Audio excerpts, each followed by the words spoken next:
Isang mapagpalang araw na pumuli sa inyong lahat mga mukay at mga kamukay. Ngayong araw ay ipapakita ko naman sa inyo kung paano magpalitada. Yan. Bago po tayo maghagis ng ating palitada, kailangan dapat bali-balik rin muna natin yung ating halo para kumatas. Kasi pag hindi natin ginanyan, hindi magkakatas yan. Pag kumatas na, ang paghagis ay ganito lang. Yan.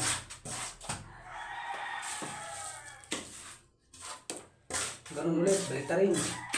Sabay hagis.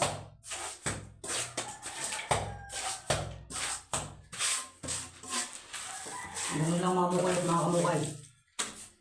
Kaya natin binabaliktad tulad nito, tuyo na. Pag ganun tuyo na, tatadda rin muna natin. Sabay baliktad. Pag matas na, hagis na ulit.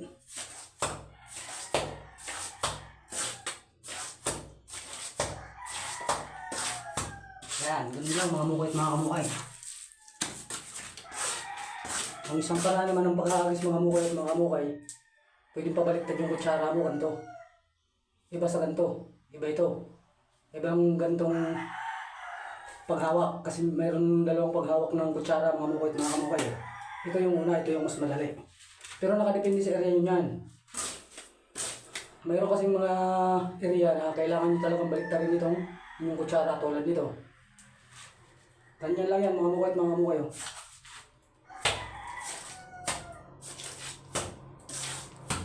Yan. Ganyan lang yung pagpili ko. Lalambutan nyo lang sabay sikwat na. Pero kailangan talaga yung halo ay nakatas. Tulad nga, baliktarin nyo muna. Baliktarin para kumatas.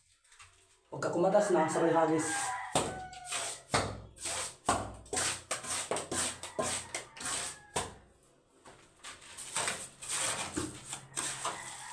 Kasi pagka hindi nyo tulad nito, yung halo na to, tuyo na siya, hindi na ganong mabasa. Pero pagka tinadtad nyo yan, tapos sabay binaliktad, pinakatas, yan, katatas yan mga mukay at mga kamukay. Yung halo kasi habang ginagalaw, ay lalong kumakatas.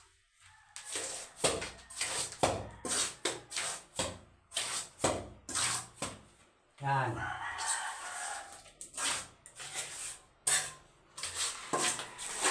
Ganun lang siya kasimple mga mukay at mga kamukay.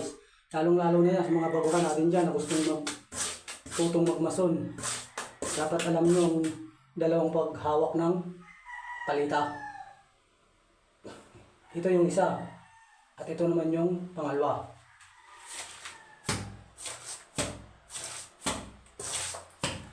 Ganun lang mga mukay at mga kamukay. Yan lang oh. Sabay, ganun.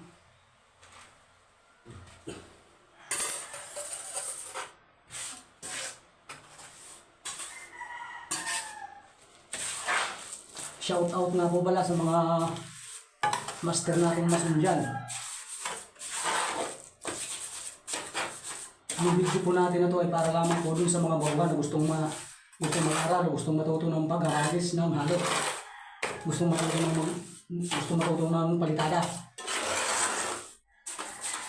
At ang mix ratio nga po pala ng ating pahalo sa palitada mga mukay at mga kamukay, lalo pat ganito makapal, 1:3.